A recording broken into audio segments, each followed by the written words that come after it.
ठीक है, प्रभु के वचन में जाएंगे।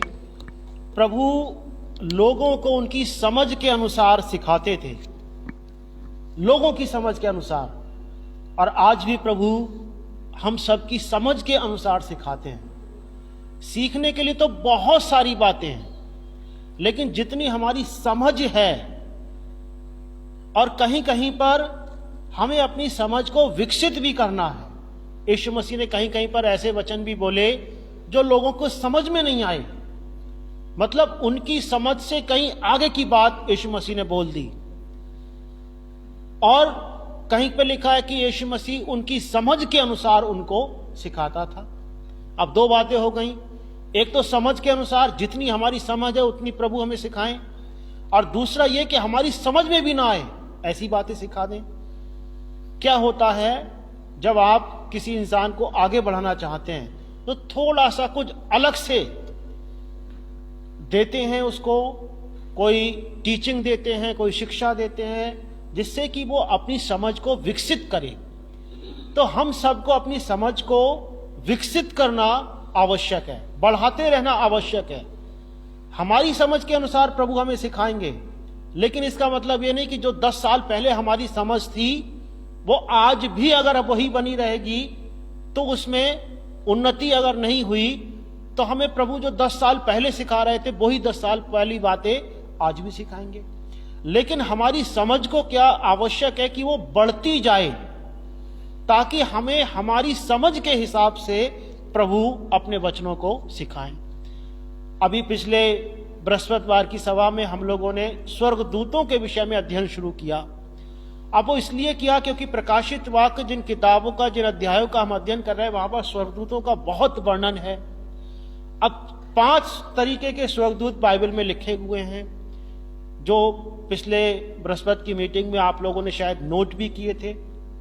पहला साराप, उसके बाद करूब, ये ऑर्डर में है।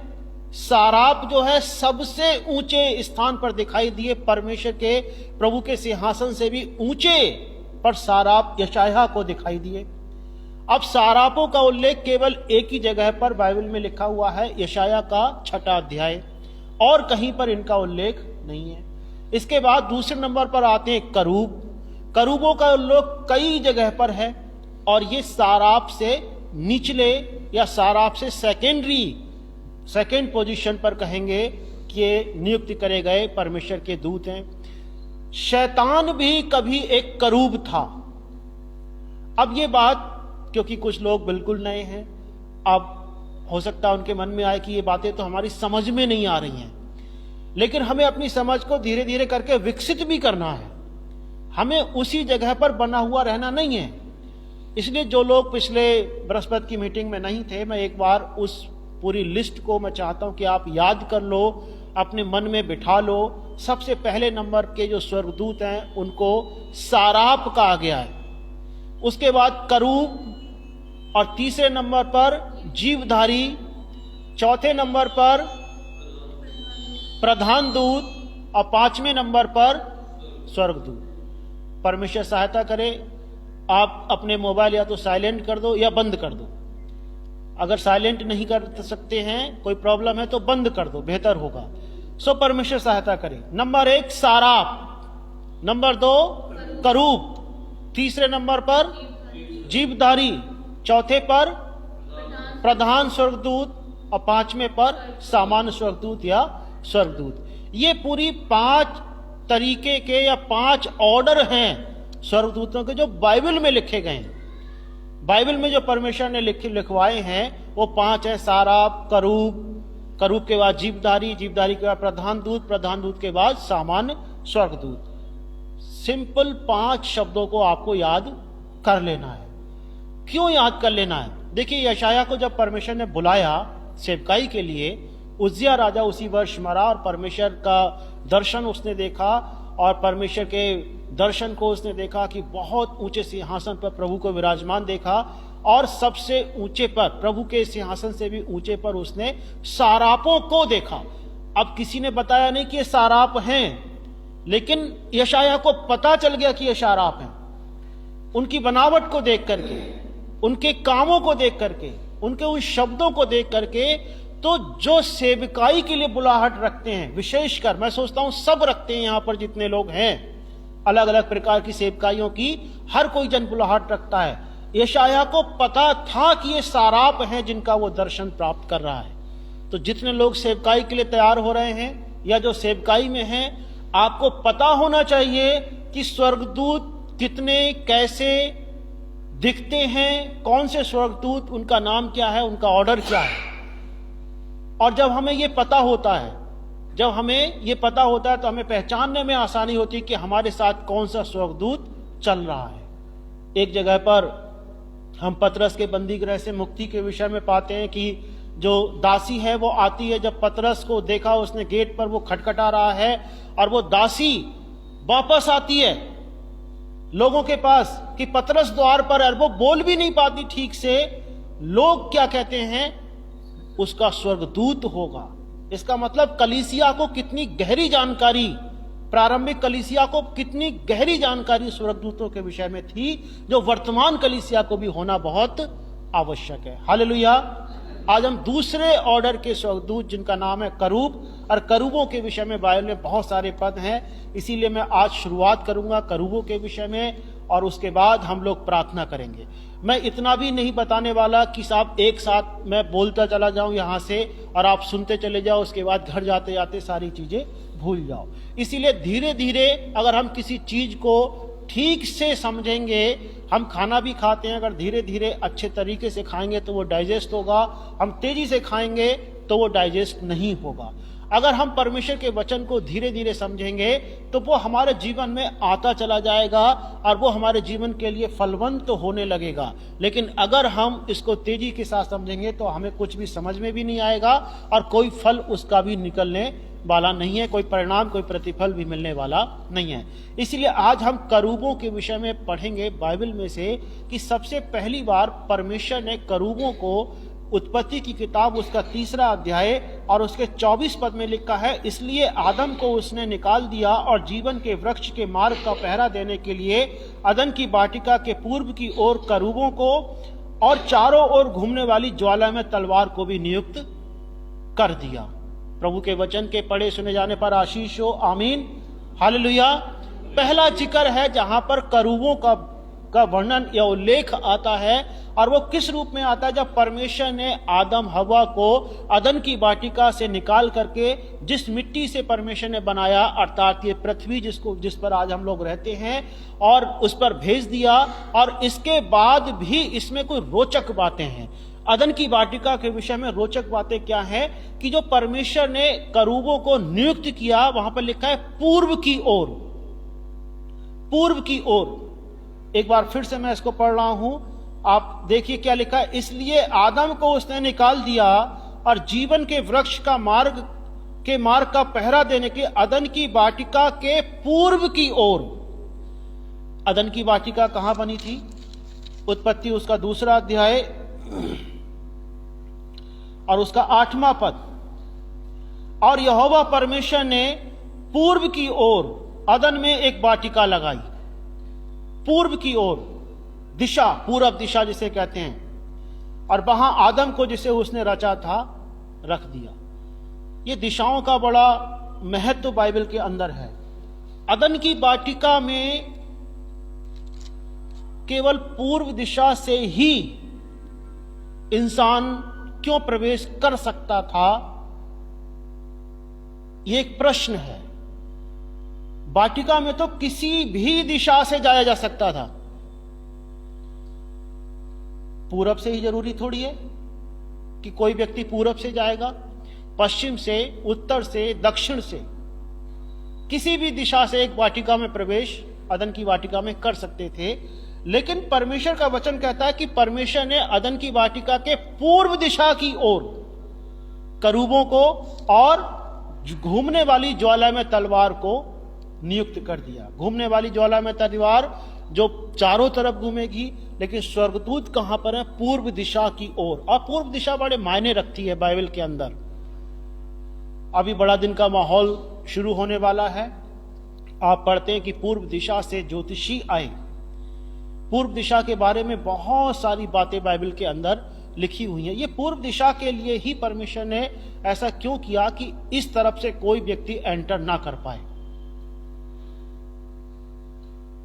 और कर सकते थे अदन की वाटिका में प्रवेश, आदम हव्वा भी कर सकते थे फिर से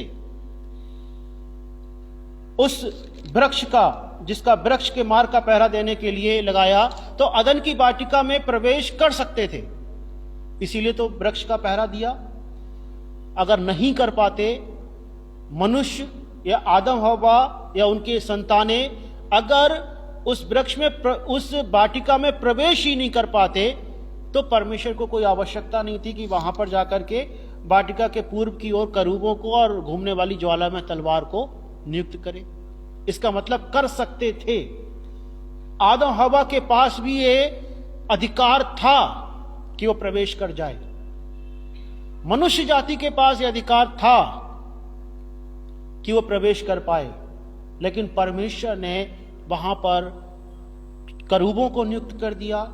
परमेश्वर ने वहां पर घूमने वाली ज्वाला में तलवार को नियुक्त कर दिया, जिससे कि कोई प्रवेश ना कर पाए। ये अदन की वाटिका हम पाते हैं कि प्रकाशित वाक्य की किताब में लिखा है कि ये स्वर्ग में दिखाई दी यूहन्ना को, जब यूहन्ना ने परमेश्वर का वो यीशु मसीह के द्वारा प्रकाशित वाक्य के दर्शनों को पाया, तो यही सेम वाटिका परमेश्वर ने यूहन्ना को स्वर्ग में दिखाई। अब कुछ बड़ी सोच विचार की बात है। पूर्व दिशा की तरफ के लोग अदन की वाटिका में प्रवेश करने के लिए तैयार थे, सक्षम थे, उनको इतना ज्ञान था कि वो अदन की वाटिका में प्रवेश करके जीवन के वृक्ष का फल खा सके। आपको पता है कि इजराइल के जो पूर्व के देश हैं कौन कौन से हैं? हमारा देश भी उसी में आता है। इराक और आसपास के जितने भी देश हैं उस तरफ के, और हमारा देश भी। आप देखोगे पूरे इतिहास में कि सबसे ज्यादा सांसारिक ज्ञान खोजें, जादू, टोने, मंत्र, तंत्र, विद्याएं, अगर ये कहीं पर उत्पन्न करी गई, इनकी रिसर्च करी गई, खोज की गई, वो सारे के सारे पूर्व दिशा के देश। इतना पश्चिम में नहीं हुआ, इतना और देशों में उत्तर दक्षिण में नहीं हुआ। सबसे ज्यादा इन सब चीजों की सब आत्माओं को जगाने का कार्य, और भी दुष्ट आत्माओं को जगाने का कार्य, विद्याएं, तंत्र मंत्र, ये बहुत सारी चीजें पूर्व दिशा के लोगों ने करी। क्यों करी? आप पाते हो कि बहुत सारे तांत्रिक, बहुत सारे ज्योतिषी, बहुत सारे लोग और इवन साइंटिस्ट भी इसी बात की खोज कर रहे हैं कि कैसे हम हमेशा के लिए जीवित हो जाएं, हमें मरना ना पड़े। लोग अपनी विद्याओं की रिसर्च के दौरान क्या करते हैं कि अपनी जान भी गंवा बैठते हैं, लेकिन फिर भी उनको एक इच्छा है कि हमें कुछ ऐसा मिल जाए, कोई ऐसी चीज मिल जाए जिससे कि हम अमर हो जाएं, हमें मरना ना पड़े। साइंटिस्ट लोग भी इसी बात की खोज में लगे रहते हैं कि कोई दवा ऐसी मिल जाए कि हमें मरना ना पड़े। लेकिन बाइबल कहती है कि जिसका जन्म हुआ है उसको एक बार मरना पड़ेगा, उसके बाद न्याय का होना अवश्य। लोग कोशिश कर रहे हैं आज भी अमर होने के लिए। क्यों कोशिश कर रहे हैं? जबकि वो देख रहे हैं कि लोग मर जाते हैं, उनके दादा, उनके परदादा, उनके लकड़दादा, उनके नाना, परनाना, सब उनको जानकारी है कि लोग मर गए। उनको पता है कि मेरे आसपास के लोग मर गए। कोई भी 100-200 साल पुराना इंसान, आज बहुत कम 100 साल पुराने चलो मिल जाएंगे, 200 साल पुराना इंसान ही नहीं मिलेगा आज हमारे सोसाइटी के अंदर, हमारे गांव, हमारे देशों में। लोगों को पता है कि हां मरना निश्चित है। फिर कौन सी ऐसी बात है जिसके कारण उनको अमर होने की इच्छा है कि हमें मरना ना पड़े? और वो जुझारूपन तरीके से डटे हुए हैं। आज भी साइंटिस्ट भी डटे हुए हैं, और जो तंत्र मंत्र वाले तमाम जो अपने ओझा सिद्धि वगैरह सिद्धि करते हैं, उनका प्रयास क्या होता है कि हम मरे ना, बस हम अमर हो जाएं, कुछ ऐसा हमें मिल जाए जिससे कि हम अमर हो जाएं। और ये प्रयास जो आज जो कोशिश लोग आज कर रहे हैं, ये आज की नहीं है कोशिश, ये आदम हवा ने भी करी होगी कि क्यों ना हम इस फल को खा लें, क्यों ना हम इस फल को खा करके अमर हो जाएं। आदम हवा ही तो थे उस समय उस संसार के अंदर, फिर परमेश्वर को क्यों एकदम अदन की वाटिका को एकदम सुरक्षा देनी पड़ी? इसका मतलब आदम हवा ने भी प्रयास किया अमर होने के लिए। अगर आपके घर में आपको पता है कि चोरी नहीं हो सकती किसी भी तरीके से, तो आप सिक्योरिटी गार्ड क्यों लगाएंगे? आज लोग कैमरे क्यों लगाते हैं? क्योंकि उन्हें पता है कि कुछ गड़बड़ हो सकता है। एक गांव के मैंने विषय में पढ़ा कि उस गांव के अंदर लोग ताले नहीं लगाते क्योंकि उन्हें पता है हमारे गांव में चोरी नहीं हो सकती। लेकिन परमेश्वर को अपना वो वृक्ष, जीवन का वृक्ष छिपा करके बचा करके सिक्योरिटी में रखना पड़ा, क्योंकि उसको पता था कि आदम हवा ये कोशिश कर सकते हैं। और आज भी इंसान यही कोशिश कर रहा है कि कैसे भी मुझे मरना ना पड़े, कैसे भी मैं जीवित रहूं। लेकिन परमेश्वर का वचन पूरा होना, अगर मरेंगे नहीं तो जीवन नहीं पा सकते हैं। तो परमेश्वर ने करूबों को वहां पर नियुक्त कर दिया। करूबों को क्यों नियुक्त करा? शैतान चाहता, हमने पढ़ा पहले साराप के विषय में कि सारापों ने, जो साराप उनमें से एक आया और उसने चिमटे से वो बेदी के अंगारे को उठाया और यशायाह के मुंह को छुआ दिया और कहा कि देख अब तू शुद्ध हो गया है, अब मत कह कि मैं अशुद्ध हूं। क्योंकि शैतान जो था पहले करूब था। करूबों से लड़ने के लिए, शैतान जो कभी करूब था उससे लड़ने के लिए उसी के स्तर का स्वर्गदूत, उसी के लेवल के स्वर्गदूत परमेश्वर ने वहां पर नियुक्त किए। हम कई बार बाइबल में पढ़ते हैं कि परमेश्वर ने हमें सुरक्षा के लिए दिए हुए स्वर्गदूत। वो स्वर्गदूत नहीं है जो करूब, जो परमेश्वर ने अदन की वाटिका में लगाए। जो हमारे पास सिक्योरिटी के लिए होते हैं बिचवई स्वर्गदूत होते हैं, या हमारा अपना पर्सनल स्वर्गदूत होता है। जैसे पतरस का स्वर्गदूत था। आपका स्वर्गदूत बिल्कुल आपके जैसे ही होगा, जैसा आप दिखते हो वैसा ही वो दिख रहा होगा। लेकिन परमेश्वर ने हमारी सुरक्षा के लिए सामान्य स्वर्गदूतों को लगाया, लेकिन अदन की वाटिका के उस वृक्ष की रक्षा करने के लिए क्या लगाया? करूबों को लगाया। करूबों को लगाया क्योंकि शैतान भी एक करूब था। शैतान जानता है कि कैसी चालाकी से हमें अपने उद्देश्य को पूरा करना है। शैतान बड़ा छल कपट वाला इंसान है, या कहेंगे इंसान नहीं, वो आत्मा है। बड़े छल कपट उसके अंदर है। परमेश्वर के करूबों के अंदर छल कपट नहीं है, लेकिन वो उसके लेवल का होने के कारण या उसके ऑर्डर में बने रहने के कारण, क्योंकि वो भी करूब था और ये भी करूब हैं। परमेश्वर ने उस अदन की वाटिका को अपने करूबों के अंडर दे करके और पूर्व दिशा में ही करूब लगाए। सबसे ज्यादा पूर्व दिशा के लोग ही कोशिश करते हैं कि हम अमर हो जाएं, आप देखना, आज तो खैर दुनिया भर के साइंटिस्ट खोज में है, लेकिन आप पुराने कभी पहले ये तंत्र मंत्र की किताबें देखना, सबसे ज्यादा कहां छपी हैं किताबें? वो पूर्व दिशा के लोगों में, पूर्व दिशा के देशों में। और वो शैतान उनमें होकर के, जितने भी ये जो लोग कोई अगर अपने घर में जैसे कोई रख लेते हैं ना तंत्र मंत्र की किताबें, ज्योतिष विद्या की किताबें,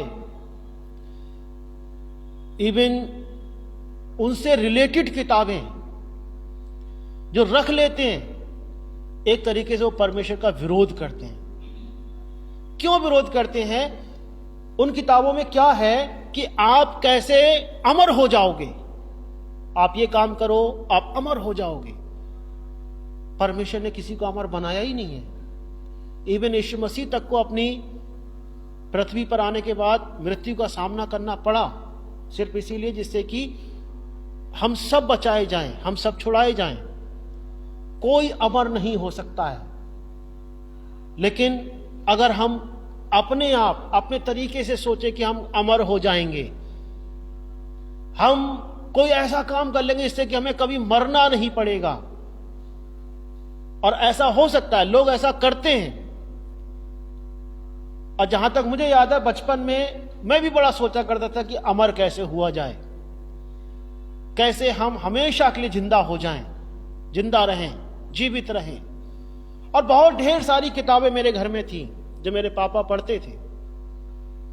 उनकी भी यही ख्वाहिश थी कि वो अमर हो जाएं। बहुत उन्होंने सिद्धियां भी करी जिससे कि वो उनके अंदर शक्तियां आ जाएं। और लोग आज ऐसा करते हैं, आज भी लोग करते हैं। मेरे पिताजी ने ऐसी एक सिद्धि करी कि जिससे कि उनके अंदर शक्तियां आ जाएं, और तब जब मेरे बाबा को पता चला, बाबा ने बुद्धिमानी दिखाते हुए उनकी शादी करा दी। और तब उनका ध्यान इन चीजों से हट गया, वो परिवार में उलझ गए। अन्यथा मेरे पिता के पास इतनी किताबें थी, पता नहीं कौन कौन से शास्त्र वो लेकर के आए अपनी उस एज के अंदर, 17-18 साल की उम्र के अंदर। बहुत सारी किताबें एक बॉक्स में वो रखते थे, क्योंकि उनकी चाहत थी कि वो सिद्ध हो जाएं, वो अमर हो जाएं, अमर हो जाएं। आज भी लोग ऐसा करते हैं कि वो अमर हो जाएं। अमर होने के लिए कुछ ना कुछ वो कोई ना कोई ऐसा युक्ति मिल जाए, कोई किताब अगर लिख दी किसी ने, अमर कैसे बने, तो वो वैसे ही किताबें पढ़ पढ़ करके कितने सारे लोग इसी उलझन में आज भी हैं। मैं कह रहा हूं, ये मत समझो कि एक दो हैं, लाखों लोग हैं, करोड़ों लोग हैं जो आज सिद्धियां कर रहे हैं अमर होने के लिए। अब परमेश्वर उनको चिताता है क्या? केवल प्रभु यीशु मसीह को ग्रहण करने के द्वारा ही अमर हुआ जा सकता है। अमरता की खोज इस बात में नहीं है कि हम उस जो जीवन के वृक्ष का फल था उसको खोजें। अमरता की खोज इस बात में है कि हम प्रभु यीशु मसीह को खोजें। हम प्रभु यीशु मसीह को खोजेंगे, प्रभु यीशु मसीह हमारे हृदय में रहेंगे। एक जगह पर लिखा है, बहुत सारे लोगों ने पोथियां जला दी प्रेरितों के काम में। क्यों जला दी? वो पोथियां भी उनको क्या बता रही थी कि लोग अमर कैसे बने, लोग कैसे ज्यादा समय तक जिंदा रहें, कैसे अमर हुआ जाए। लेकिन कोई भी तरीका नहीं है। जब उन लोगों ने देख लिया कि कोई तरीका नहीं है, प्रेरितों के काम में हम पढ़ते हैं कि उन लोगों ने पता नहीं कितने, कई हजार शायद रुपए की पोथियां उस समय के लोगों ने जला दी। 50,000 रुपए की पोथियां जला करके खाक कर दी। आज वो पोथियां हमारे जीवन में भी हो सकती हैं। हो सकता है वो पोथियां हमें दिखाई ना देती हों, लेकिन फिर भी हो सकता है कि ऐसी पोथियां जो हमने अपने जीवन के कहीं बिल्कुल अंतर मन में छिपा करके रखी हैं, जिन्हें परमेश्वर जानता है, जिन्हें परमेश्वर अच्छी तरीके से पहचानता है कि पोथियां कहां पर रखी हुई हैं। मेरे घर के अंदर बहुत सारी इस तरीके की पूरे संदूक भरा हुआ, जब तक पापा रहे उनसे कुछ साल पहले तक उन्होंने उसके बाद उन्होंने पढ़ना छोड़ दिया। मैंने बहुत पढ़ा उन किताबों के लिए। उनमें यंत्र लिखे थे कि आप इस दिन ऐसा करोगे, रात के 12 बजे उठोगे और आपको यह सिद्धि मिल जाएगी, और इसके बाद दूसरे स्तर की सिद्धि पाने के लिए आपको यह करना पड़ेगा, तीसरे स्तर की सिद्धि, कई स्तरों के बाद फिर आप अमर हो जाओगे। अगर आपने सारे स्तर पार कर लिए तो आप अमर हो जाओगे। नहीं कर पाते, कोई नहीं कर पाया आज तक के रिकॉर्ड में। लाखों लोग किताबें पढ़ते हैं, जबकि वो लाखों लोग पढ़ते, करोड़ों लोग पढ़ते हैं। अगर पढ़ते नहीं तो उन पर भरोसा रखते हैं, उन पर विश्वास रखते हैं कि हां ऐसा हो सकता है, लेकिन नहीं हो सकता है। विश्वास हमें प्रभु यीशु मसीह पर रखना है, विश्वास हमें केवल और केवल यीशु मसीह पर रखना है। अगर हम यीशु मसीह पर विश्वास करेंगे, यीशु ने कहा जो मुझ पर विश्वास करता है वो अनंत काल तक ना मरेगा। जो मुझ पर विश्वास करता है वो अनंत काल तक ना मरेगा। उन लोगों जो अब तक क्या है, हम खोजबीन कर रहे हैं कि कैसे भी हम अमर हो जाएं, लेकिन यीशु मसीह खुद खोजते हुए हमें आए कि वो हमें अमर बना दें, अनंत काल के लिए जीवन दे दें, अनंत काल के जीवन में हम प्रवेश कर जाएं। हम में से किसी ने कहा था क्या कि यीशु मसीह आप आओ स्वर्ग को छोड़ करके? हमारे पुरखाओं ने क्या कहा था? किसी ने नहीं कहा। वो खुद हमें खोजते हुए आए। आज हम खोज रहे हैं कि साहब ये वाली सिद्धि कर लो, इसके बाद इस लेवल की सिद्धि कर लो, उसके बाद दूसरे लेवल की सिद्धि कर लो। लोग पागल हो गए। ऐसी सिद्धियां कर करके लोग पागल हो गए। मैं जानता हूं ऐसे लोगों के लिए, पागल होकर के वो मर भी गए, और पागल होने के बाद ही मरे वो, क्योंकि वो जिनकी सिद्धियां कर रहे थे, एक तो वो परमेश्वर का विरोध कर रहे थे कि ऐसी शक्ति हासिल कर लेंगे कि अमर हो जाएंगे, और दूसरा जिसकी वो सिद्धियां कर रहे थे वो कभी भी जीवन नहीं दे सकते हैं। जीवन देने तो खुद यीशु मसीह आए। हम खोज रहे हैं, हम पढ़ते हैं, हम यहां वहां रिसर्च कर रहे हैं, लोग लगे हुए हैं इस बात में कि कैसे भी हम अमर हो जाएं। और जो हमें अमरता का जीवन देने के लिए आए हैं, यीशु मसीह जो हमारे लिए अमरता का जीवन, अमरता का संदेश लेकर के आए हैं, हम उनको अगर छोड़े हुए हैं तो हमें क्या आवश्यकता है? हम अमर संदेश देने वाले, अमरता की खोज में जो लोग लगे हुए हैं, यीशु मसीह अमरता का जीवन या अमर जीवन या हमेशा का जीवन हमारे लिए लेकर के आए हैं। अगर आज आपके पास, आपके घर में बहुत सारी ऐसी किताबें हैं, आपके घर में ऐसे अगर यंत्र हैं, ऐसी चीजें हैं, आपके हृदय में ऐसे विचार हैं कि यीशु मसीह से अलग हट करके आप किसी और तरीके के द्वारा अमरता का जीवन प्राप्त कर लेंगे, मैं आपको चैलेंज करता हूं, केवल एक चीज के द्वारा जीवन है, और वचन में लिखा हुआ है कि वो जीवन का वृक्ष जो अदन की वाटिका में है, और उस तक कोई पहुंच भी नहीं सकता, ना कोई साइंटिस्ट पहुंच सकता है। पहुंच सकते थे, इसीलिए वहां पर सिक्योरिटी है। पहुंच सकते थे, आदम हवा भी पहुंच सकते थे, अन्यथा परमेश्वर को वहां पर कोई सिक्योरिटी लगाने की जरूरत नहीं पड़ती। पूरब दिशा का ज्ञान जो है, बहुत बहुत जो ज्ञान है, अतः ज्ञान है पूरब दिशा के लोगों में, पूरब दिशा के देशों में, उनको पता था कि अदन की वाटिका में कैसे पहुंचा जाए और कैसे उस जीवन के वृक्ष को, के फल को तोड़ करके खा लिया जाए। था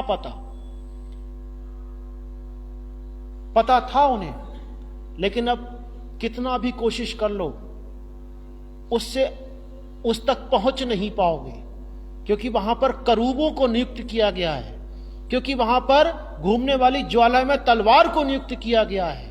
और तरीका बताया है, यीशु मसीह को ग्रहण कर लो।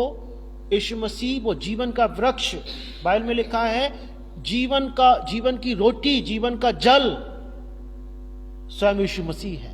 अगर हम यीशु मसीह को ग्रहण कर लेंगे तो हमें आवश्यकता नहीं है कि हम और तरीकों से, इसीलिए यीशु मसीह ने क्या कहा, चोर जो है वो इधर उधर से आता है, द्वार मैं हूं, द्वार मैं हूं, जीवन का मार्ग मैं हूं। जो मेरे द्वारा प्रवेश करेगा वो क्या पाएगा? अनंत जीवन पाएगा। जो मेरे द्वारा, अगर हम यहां वहां से कोशिश करके उस जीवन के वृक्ष तक पहुंचने की कोशिश करेंगे, किताबों और सांसारिक ज्ञान के द्वारा पहुंच सकते थे, मैं ये बात बार बार कह रहा हूं, पहुंच सकते थे, ज्ञान था। अदन की वाटिका में आदम हवा रह चुके थे, उनको सारे रास्ते भी पता थे, लेकिन पहुंच नहीं पाओगे, कोई भी नहीं पहुंच पाएगा। सिर्फ एक ही द्वार जो यीशु मसीह है, द्वार मैं हूं। अगर हम यीशु मसीह को अपने हृदय में जगह देंगे तो वो हमारे लिए उस जीवन के वृक्ष तक लेकर के जाएगा, अनंत जीवन के लिए हमें वारिश बना देंगे। वो यीशु मसीह हमारी इस इच्छा को पूरा करेंगे कि हम अमर हो जाएंगे। बाइबल में लिखा है 1 कुरिन्थियों 15वें अध्याय में कि हम सब बदल जाएंगे, पल भर में सारी चीजें चेंज हो जाएंगी। हम सबको परमेश्वर एक ऐसी अमरता की देह दे देगा। ये नश्वर देह, ये मरणहार देह है, ये मर जाएगी, लेकिन एक अमर देह, तेजोमय देह, एक आत्मिक देह परमेश्वर हमें देगा। जो यीशु मसीह पर विश्वास करते हैं, जो यीशु मसीह के पुनरुत्थान पर विश्वास करते हैं, यीशु मसीह के जीवन पर विश्वास करते हैं, संपूर्ण रीति से यीशु मसीह पर जो विश्वास करते हैं, परमेश्वर उनको अमरता देगा। जो अमरता की खोज में सही रीति से हैं। अगर आज हमारे हृदय में किसी भी कोई गलत तरीके से हमने अगर अपने दिलों में, अपने जीवनों में, अपने घरों में, मैं सच बोल रहा हूं, लोग ऐसे हैं। मैंने अपने पिता को उन किताबों को पढ़ते हुए देखा, इसलिए मुझे पता है कि कितना ज्यादा आकर्षक विषय है कि अमर होने के लिए हम क्या करें। बहुत सारी किताबें थी उनके पास, बाद में वो सब खत्म कर दी गई। पूरा संदूक, बॉक्स एक भरा हुआ था किताबों से, सिर्फ इसी चीज की कि अमर कैसे बने, अमर कैसे बने, हमें सिद्धि कैसे हो जाए। परमेश्वर के लोगों, मैं परमेश्वर का बहुत धन्यवाद देता हूं। मुझे नहीं पता कि कैसे परमेश्वर को यह अच्छा लगा कि एक व्यक्ति जिसका जो व्यक्ति सांसारिक तरीके से उस जीवन के वृक्ष तक पहुंचने की कोशिश कर रहे थे, मेरे पिता, उनका बेटा आज सच्चाई में जान पाया कि अनंत जीवन क्या है। मैं आपसे कह रहा हूं, सबसे कह रहा हूं, चाहे आप फेसबुक पे हो, चाहे कहीं भी हो, अगर आप सांसारिक तरीके से सोच रहे हो, आपके पास बहुत सारा ज्ञान हो सकता है कि साहब आपके पास बहुत सारे तंत्र मंत्र विद्याएं या और भी चीजें हो सकती हैं, बहुत सारी किताबें हो सकती हैं कि साहब आप उनके पढ़ने के द्वारा, उन सिद्धियों को करने के द्वारा आप अमर हो जाओगे। कभी नहीं होगे। विनाश वचन में लिखा उन लोगों का होने वाला है। अगर हमारे हृदय में प्रभु होंगे, हम निश्चय बचाए जाएंगे। हमारे घरों में किताबें होंगी, खराब प्रवृत्ति की किताबें होंगी, नहीं बचाए जाएंगे। लेकिन अगर हमारे हृदय में आज प्रभु है, और जिनके लोगों के हृदय में प्रभु नहीं है, वो अपने स्थान पर सब लोग खड़े हो जाएं, बहुत अच्छा होगा। अगर आपके हृदय में आज प्रभु नहीं है, आप प्रभु को पुकारिए। आप परमेश्वर को कहिए, प्रभु मैं उन सारी पोथियों को जो मैंने अपने घर में रखी हुई हैं, प्रभु मैं नष्ट करता हूं। उनको कहीं शिफ्ट मत करना। अगर किसी के घर में है कि साहब मैंने अपने घर से निकाल करके किसी दूसरे स्थान पर, किसी और जगह पर भेज दी, नहीं, वो मायने नहीं है। पोथियां जितने लोग प्रेरितों के काम में लिखा है, उन्होंने जला करके नष्ट कर दी। नष्ट करोगे तभी यीशु मसीह आपके हृदय में आएंगे। अगर आप उन्हें शिफ्ट करोगे तो यीशु मसीह आपके घर के बाहर ही बने रहेंगे। शिफ्ट करने का मतलब है, अगर मैंने कोई अंधकार की चीज अपने घर में रखी हुई थी और मैंने उठा करके अपने घर से निकाल करके किसी दूसरे के घर में पहुंचा दी, तो मेरा आदर सम्मान तो उनका करना बाकायदा रहा बना हुआ। किसी नदी में भी अगर मैं फेंक आया तो क्या मतलब है इसका? परमेश्वर का वचन कहता है, लोगों ने अपनी पोथियां नष्ट करी। हमें अपने जीवन की उन सारी पोथियों को, जो हमारे घर में हो, हमारे दिल में हो, हमारे दिल में अगर शैतान ने कब्जा करा है, उसको नष्ट करना है। परमेश्वर सहायता करेगा। अपने स्थान पर खड़े होकर के हम प्रार्थना में शामिल होंगे। प्यारे महान परमेश्वर पिता, हम आपका धन्यवाद देते हैं। राजाओं के राजा, प्रभुओं के प्रभु, आपका वचन हमें बताता है प्रभु कि आपने जीवन के वृक्ष का पहरा देने के लिए करूबों को रखा है और घूमने वाली ज्वाला में तलवार को रखा है। प्रभु आपका वचन कहता है, कोई भी जो दूसरे मार्गों से आकर के उस जीवन के वृक्ष तक पहुंचना चाहता है, कभी भी नहीं पहुंच सकता है, क्योंकि आपका वचन कहता है, द्वार मैं हूं। यीशु मसीह आप द्वार हैं। पिता, होने दीजिए प्रभु यीशु मसीह कि जिन हृदयों में सांसारिक तरीके हैं, सांसारिक तौर तरीके, सांसारिक चीजें हैं, जिनके घरों में प्यारे परमेश्वर शैतानी किताबें हैं, दुष्ट आत्माओं की किताबें हैं, अनुचित क्रियाओं की किताबें हैं, विद्याओं की किताबें हैं, नाना प्रकार के हे परमेश्वर पोथियां हैं प्रभु, आज हमारी विनती है प्यारे परमेश्वर, वो अपने जीवन की, अपने घरों की उन पोथियों को नष्ट करने पाए, विशेषकर अपने जीवनों की पोथियों को जो हमने प्यारे परमेश्वर अपने अंदाज से, अपने ही विचारों से बना करके रखी हुई हैं। ना केवल प्यारे परमेश्वर वो घरों में रखी हुई पोथियां, लेकिन हमारे जीवन की वो सारे व्यर्थ विचार, नकारात्मक विचार, मैं घोषणा करता यीशु के नाम से नष्ट हो जाएं और हमारे जीवनों में प्यारे परमेश्वर शुद्ध विचार, हे पिता पवित्र विचार, हे परमेश्वर अच्छे विचार प्रभु आपकी ओर से आने पाए। हे पिता, अगर किसी घर के अंदर प्यारे परमेश्वर सांसारिक किताबें हैं, शैतानी किताबें हैं, मैं यीशु के नाम से उनको नष्ट होने का आदेश देता हूं। प्रभु वो सब लोग प्यारे परमेश्वर अपने घरों में से उन किताबों को नष्ट करने पाए जो शैतानी हैं, जो प्रभु आपकी नहीं है, जिनसे आपको महिमा नहीं मिलती प्यारे परमेश्वर। और मेरी प्रार्थना है प्यारे परमेश्वर, हर एक का हृदय खुल जाए। हे पिता, लोग हठीले ना बने, जैसे यहूदी लोग बने, जैसे इजरायली लोग बने, उन्होंने हट किया और परमेश्वर आपके आश्चर्य कर्मों पर मन नहीं लगाया और वो नष्ट हो गए। प्रभु होने दीजिए प्यारे परमेश्वर, लोग ऐसा ना करें, वरन प्रभु यीशु के नाम से लोगों के हृदय मुलायम हो जाएं और लोगों की आंखें खुल जाएं। पिता, हर एक जन की आंखें खुल जाएं। मैं अंधकार को आदेश देता हूं, लोगों के जीवन से दूर हो जा, घरों से दूर हो जा। और प्यारे पिता, आपका वचन कहता है कि आप हमें, हे पिता, अमरता की जो लोग खोज में हैं, ऐसे अमर देह को देंगे। पिता, आप आत्मिक देह को देंगे, जो आप हमें ज्योतिर्मय देह को देंगे प्यारे परमेश्वर।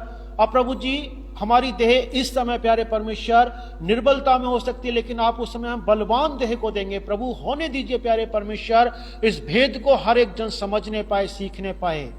प्यारे परमेश्वर, लोग इस बात को जाने, लोग इस बात को समझें कि अगर कोई भी जन अनुचित रीति से उस जीवन के वृक्ष तक पहुंचने की कोशिश करता है तो उन करूबों का सामना करता है प्यारे परमेश्वर, और उस ज्वाला में, घूमने वाली ज्वाला में तलवार का भी सामना करता है प्रभु। और आपका वचन कहता है तलवार निश्चय चलेगी। प्यारे परमेश्वर, आपका वचन कहता है अकाल और मरी और तलवार के द्वारा मैं तुम्हें नाश करूंगा। प्यारे पिता, होने दीजिए प्यारे परमेश्वर, वो तलवार प्रभु यीशु मसीह हम में से किसी पर भी और उन लोगों पर प्यारे पिता परमेश्वर विशेषकर जो आपका विरोध करते हुए प्रभु आपके राज्य में प्रवेश करना चाहते हैं, ना चलने पाए। यीशु, आप दया करें, आप सहायता करें, लोगों के ऊपर आपके अनुग्रह की दृष्टि बनी रहे प्यारे परमेश्वर। लोग इस बात को जाने, समझें और सीखे पिता। अपने जीवन के पापों को पिता हम आपके सामने रखते हैं प्रभु। हमने जो जानबूझ करके किए या अनजाने में किए पिता, हमारी सहायता करें कि कोई पाप हम अपने जीवन से दोहराने वाले ना बने। प्रभु होने दीजिए प्यारे परमेश्वर, हमारे जीवन शुद्ध बने, पवित्र बने, निष्कलंक बने, निर्दोष बने, और आपका आत्मा हमें सिखाए प्रभु यीशु मसीह कि हमें कैसे जीवन जीना है, कैसे हमें शैतान का सामना करना है। पिता परमेश्वर, हमारी सहायता कीजिए। धन्यवाद के साथ प्रार्थना उद्धारकर्ता प्रभु यीशु के नाम में मांग लेते हैं, आमीन। कृपया अपने स्थान पर बैठ जाएं, प्रभु सबकी सहायता करे। एक बात तो मैं जरूर कहूंगा सभी भाई बहनों से, अगर हम किसी भी सांसारिक तरीके से जीवन के वृक्ष तक पहुंचने की कोशिश करते हैं तो आप यकीन करना, आप करूबों का और किसका, घूमने वाली ज्वाला में तलवार का सामना कर रहे हो। करूबों का सामना कौन कर पाएगा? किसकी हिम्मत है? किसी की हिम्मत है? इसीलिए हमें बुद्धिमान बनना है। कैसा बनना है? बुद्धिमान बनना है, यीशु मसीह को ग्रहण करना है और अनंत जीवन में प्रवेश पाना है। कोई व्यक्ति चाहता है करूबों का सामना करे, हैं? चाहते हैं? अगर नहीं चाहते हैं तो अगर आपके घरों में वो व्यर्थ किताबें हैं तो उनको जला दो, नष्ट कर दो, अपने घरों से दूर कर दो। प्रभु सबकी सहायता करे। सबको जय मसीह की।